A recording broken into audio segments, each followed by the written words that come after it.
Good morning, good afternoon, good evening and welcome! We have in front of us Aya, Blood Memory, released by 10 Birds on Google Play and the Apple App Store.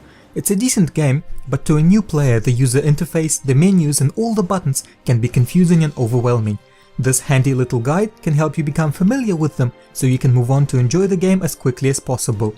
The guide will cover everything, but feel free to use the navigation at the bottom to skip to any section. First up we have the camp screen. This is the main navigational hub and where you'll spend most of your time outside the actual game. In the top left corner are your character level and experience. Next to that is your faith, which you get from player versus player or PvP encounters. You gain faith by defeating other players and lose it when the other player defeats you. As far as I can tell, this is not a currency, but is only used to calculate your rank. Conceal is your PvP immunity. After level 10, other players can jump into your world while you're in a quest and try and kill you, much like in Dark Souls. After the battle is over, you're immune from further invasions for several hours, or you could purchase 12 hours immunity for a few gems by pressing the blue button. The writing in the middle of the bar usually changes to show you which menu screen you're in at the moment. The next three icons are currencies, the first of which are bone shards. These are used for PvP, to start matches and invasions, or to summon the ghost of a friendly character to help in-game. The middle currency is gold. It is used to craft and upgrade items and to slot shards into your equipment. Last on the list are gems, which are the premium currency of the game. You can use these to buy the other two, purchase equipment upgrade stones, or to buy a missing ingredient while crafting. All three currencies are awarded in larger amounts by completing various challenges in the game. Other than that, bone shards are also awarded from PvP victories, quests give gold, and gems must be purchased with real money. The final blue icon and the shop button open up the gem shop, where you can purchase gems and exchange them for other items or currencies. Starting on the top left and going down, the big buttons open other menus. Notice and Guide use a built-in browser to show you live information from the 10 Birds website. Notice is simply a message from the developers with news players may be interested in. Guide has a few sections explaining the attributes, combos and a few mechanics of the game. There is also a page to explain the in-game controls. The quest menu is simply a collection of all the adventures you can take. The text below the name of the stage shows which final boss you will face. Your rank is displayed in the middle. If you restore your health during a quest, you are awarded an A. Not using the health fairy gives an S, and taking no damage during the quest gives an SS. The ranking you get does not influence the XP or the gold you get for the level. The buttons at the bottom change the difficulty of the enemies you face in the level. Pressing start to select a mission shows the enemies you will face and the recommended stats and equipment for the level. Tapping on an enemy portrait lets you see their strengths and weaknesses, allowing you to prepare in advance. Selecting Forge under a piece of equipment immediately attempts to create that item without switching to the forge. The next menu is Atone, where you can choose to fight other players. Players are ranked on the left by the amount of faith they have. There is no real-time PvP. You fight the computer-controlled version of another player's characters, but with AI significantly improved from the main game's enemies. Tapping the info button shows you the player's equipment, stats and information. Search Corrupt initiates a match versus another player or players. You can fight more than one enemy at a time, although whether additional ones appear or not is random. Redeem gives you another chance to fight the player to recover lost faith. If your ghost was defeated in a battle while you were away, the Redeem feature is replaced by Retaliate, which lets you bring the fight to them.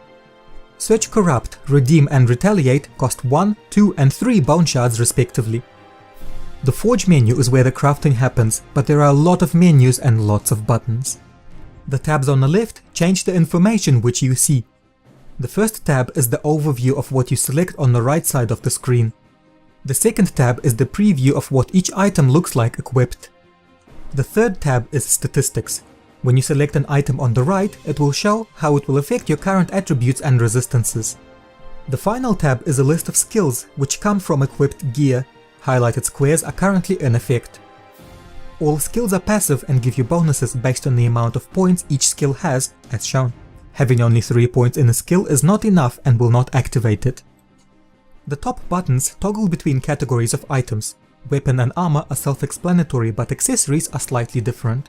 A crafted accessory will only have one of the potential skills listed here. chosen randomly. Harvest items are crafting materials, upgrade stones and shards, which can be crafted or improved from lesser versions of themselves. The tabs on the right toggle between the different pieces of items you can craft in each category.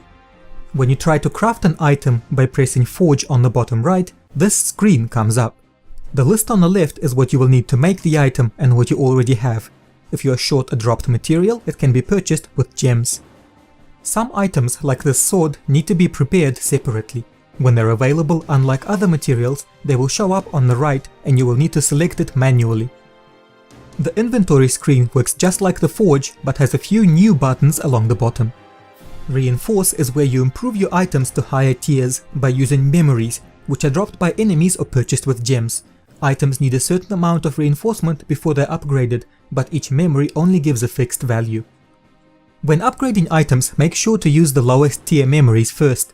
They are the easiest to get and each tier can only upgrade an item so far. Imbue can be used to insert shards into items. You will need a slot for each shard. This scale shows the tier of the gem. Expand it with a tab for more information and to insert it into the item. Remember that skills need a minimum amount of points invested before they become active. The settings screen is pretty simple. These are the default values. Blue pips mean an option is activated. You can record gameplay and upload it to YouTube, Facebook or other services. Selecting this option adds an in-game button that starts and stops recording. With device connection, you can transfer save files and play on multiple devices. Challenges are a mix between meta quests and achievements. Completing these is the quickest way to get gold, bone shards, gems and even crafting items. I'm pretty sure the events are updated weekly and the other tabs are self-explanatory. The boon menu is probably the most confusing of all. It works kind of like a friends list.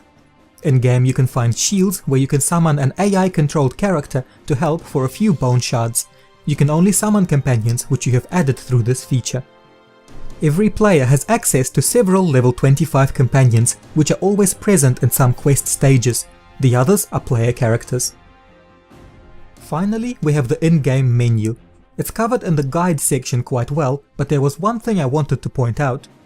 Pay attention to the activate button, as the shrines and shields have a bone shard cost associated with them. I didn't realize this at first and wasted a bunch of them because I thought the cool bonuses were free. And that's it for the UI of Aya Blood Memory. Hopefully by now you feel better prepared to tackle the menus, which are like a boss fight all on their own. I'm going to keep playing the game for a while, and if you have any questions leave them in the comments and I'll try to answer them as best I can. Ta-ta for now, and we shall meet again soon.